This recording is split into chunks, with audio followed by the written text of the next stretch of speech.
Hello, and thank you for joining me today. If this is your first time visiting, I certainly appreciate you giving me an opportunity. Please be sure to check out some of my other videos and maybe consider a subscription to the channel.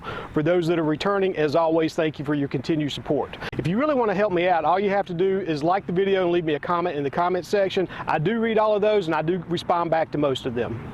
As you saw in the thumbnail, I have purchased a new car, which meant I did have to say goodbye to another one. Those that are familiar with the channel, you remember my 1993 Honda Civic. I bought that car for about $400. I rebuilt the engine in it for about another $400, and I drove it for the next 2.5 years as my daily driver and commuter car. Put about 35,000 miles on the car, didn't have a problem with it at all. I put that up on a Facebook Marketplace for $1,000, and within 45 minutes, I probably had about 50 people interested in looking at the car. I think the 5-speed is a selling point for those things, honestly. But at any rate, 2 hours later, a guy showed up. I signed the title over to him. He put $1,000 in my hand, and off she went, dents and all. So that turned out really well. After talking with the guy, I'm pretty sure he's going to get a lot of use out of that car, and it should be trouble-free. So with no more further ado, I'm going to introduce to you the new car to the fleet. I'm going to use my phone to have my assistant bring it over.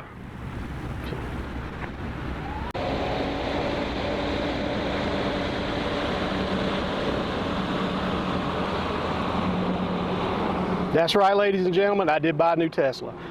This is the 2021 Model 3 Tesla. It's the long-range dual-motor version of this vehicle, which has a range of 353 miles. Now, I might be sorry one day, but I did go with the all-black interior and exterior. You see here, I also went with the upgraded 20-inch rims as opposed to the aero covers that they have as an option. I saw several complaints online about Tesla's paintwork as well as the body panels not matching up, but as you can see, it was not an issue with this car. The leather seats are well done and the interior looks amazing. The minimalist dash appealed to me and I really like the futuristic looks. Basically, you just have a steering wheel and the 15-inch monitor that handles almost every aspect of the vehicle's function. Now this model is capable of 0 to 60 times at 3.7 seconds. Now to give you something to compare that to, the Mustang GT does that at 4.2 seconds. The C7 Corvette does it also at 3.7 seconds, so this is basically on par with the C7 Corvette. Now the supercharged Camaro ZL1 is around 3.5 seconds, and the Hellcats do 0 to 60 at about 3.2, so this car is right up there with the big boys. The power and torque are instant, and it will really put your butt in the seat. The all-wheel drive launch will barely chirp the tires, so all that energy is getting put straight to the ground. From a roll, there is no downshifting or waiting for a turbo or supercharger to spool up, so you get it all in one great big gulp. Now, I did drive some other new cars before I settled on this one, including this 2-liter turbo Honda Accord, which I did come very close to buying. Now, after driving the Accord, I drove the Tesla the next day, and, well, you can see what I ended up with. All right, so now we're in the car. We're going to show you a little bit of interstate driving with the full self-driving engaged. And as you can see, this gets up to highway speed in no time at all, which is really fun.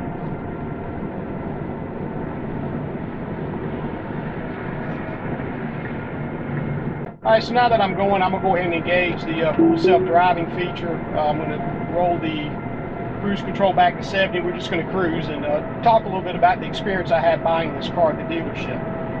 Now, the first thing when I went to the dealership that I found out is that the cars that you see on the lot are not for sale. Those are either demo cars for people to come and try the car out, or they're already been purchased and they've been delivered there and they're waiting for the owners to pick up. So that was a new thing for me completely. Talked to the guy I ended up working with, and he tells me I have to have an appointment to drive the car, so I have to make an appointment. Came back the next day. Get to the dealership, he comes out, he gives me the car key and explains how to fix the steering wheel and the mirrors, and tells me I'll see you back here in about 30 minutes. There was no let me see your driver's license or doing a credit check on me or anything like that, which I thought was kind of unusual as well. Get out on the road and start the test drive, and I knew within 5 minutes that this was going to be the car I was going to buy. Over all the other ones I've test driven before, it was just that much head and shoulders above the rest of them. When I get back to the dealership and I tell the guy I'm probably going to end up buying one, he informs me that he is not a salesman, that he is a product specialist. And it's only his job to demo the car and answer any questions that you have about it. He directs me to Tesla's website, and you go on it and you pick your model that you want, the colors that you want, the different options that you want, and then it gives you a price. And that price is no haggle. That is actually what the car costs. That there is no rebates or anything like that that you can get for it. So I went ahead and ordered exactly what I've got here, and they need a $100 deposit to make the order, which I went ahead and put down. I suppose that's to make sure you don't have people goofing around and wasting their time. And I got an email that said, based on what I had selected, that it was going to be between 6 and 8 weeks before I would actually receive the car. It was probably 2 weeks later, I got an email from them and said, well, now it was time for them to get their money. So once you get online, they have a Tesla payment website that links up with your bank account, and you just transfer the money out of your account to them, and then it's your car at that point. I had the VIN number, and it was all a done deal basically, other than the paperwork. And it was about 3 days after that. We got some debris in the roadway here. Get around that. The full self-driving will not avoid debris, but it will change lanes for you, like I'm letting it do right now. So anyway, I get an email after I made the payment. It was about 3 days later saying that the car was going to be available for pickup in about 3 days, and they gave me 3 days a window that I could choose to actually pick the car up.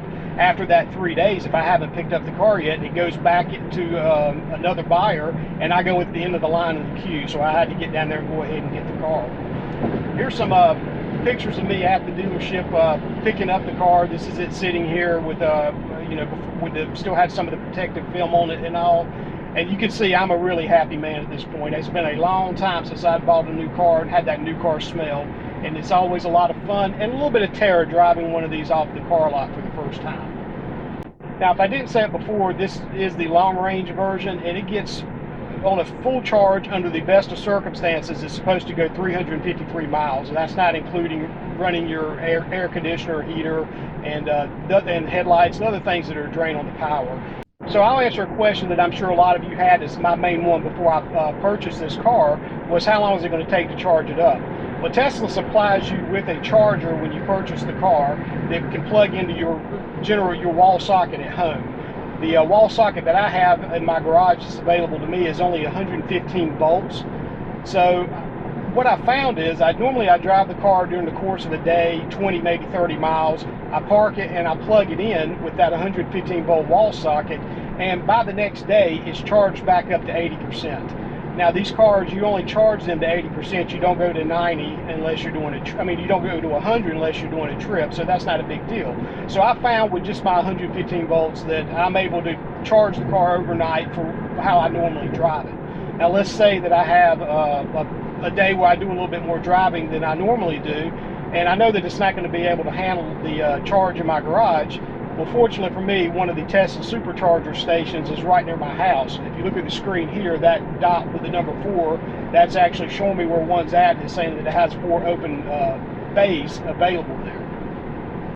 So what I'm going to do is I'm going to take this car to the supercharger station, and I'm going to let you watch the whole charging process and see how long it actually takes to charge this car up from 30% back up to 80%. Okay, so we're backed in now to the charging station, and I'm going to show you on the screen what we're looking at. The percentage currently is at 30%, so I'm going to give you an idea how long it's going to take to charge this up to 80%. So when you get to this screen, you can also go to a charging screen that you can actually set the percentages that you want the battery to charge up to. The only time, as far as I understand at this point, that you would go above 80% if you're going on a trip. So this is going to be the screen we look at while we're charging, and it's going to show how fast it's charging and things like that. It also has the feature here to open the charge port, but I'm going to show you something I recently found out about this, that you don't even have to use that button on the screen. So here we have the charge port, of course, on the back of the car and our Tesla charger, and you notice that you don't even have to put your credit card or anything in. The car actually keeps up with the charge that it's taking. Look at the top of the charger, and we'll push this button here on the top, and you see it opens the charging port. Then you just plug it in, and then you sit in your car and you wait. So now with the car plugged in, we can either leave the car here and visit where they usually have like grocery stores and restaurants around where the charging stations are at, but I'm just going to wait here with the car. Now, if you're concerned that leaving the car with it plugged in, somebody may come along and unplug it, these are actually locked in, and the car can only unlock it, so that's not going to be an issue for you. So this is the screen that we look at while the car is actually charging. It will give you your time remaining here, and then it shows you the speed at which it's charging, which is 67 kilowatts an hour. I'm not sure. I know they have version 2 and version 3s. I believe this one's been here a while, so I'm going to guess that it's a version 2. So we're going to look at the time here. You see it's 11:21. It says it's going to be 35 minutes to put this back up to 80%. So while you're doing that, the one good thing about this car is, of course, go here, go to entertainment, and we can go to theater, and I can actually watch Hulu, Netflix, whatever I choose while it's charging. So I'll come back when we're a little bit closer to being done here. Okay, as you can see here, we're at 79%, and the time is 11:54, so it was pretty accurate on the amount of time that was going to be left to charge the car. And you see it slowed down now. It was 67, I believe, at the beginning. Now it's down to 50. And it's my understanding is the closer these things approach to the 80% mark, the slower they start to charge. So anything between 80 and 100, it does take a little extra time to reach that goal. And you can see here also the car keeps up with how much this is costing you. This is just a running total right here. So there you have it. This car is now at 80%. That's fully charged. It still says 5 minutes. It just goes down to 5-minute increments. So I'm going to hit the stop charging button up here because I have achieved the 80%. And then after that happens, I'm going to unlock my charge port so I can get the charger nozzle out of the back of the car. Okay, with the charging complete, just turn to blue, take it out, and just hang that back up. Now, back in the car now, the charge port does close automatically, but it does have the feature here that will show you if it's open, then you can close it. So there you have it. That's going to do it for today's video. I promised not to make this an all Tesla all day long channel. I promise that I will be getting greasy in the future as well. Now, we'll be doing some videos in the future with this car to kind of show you what some of my expectations were and where Tesla failed on some of those expectations.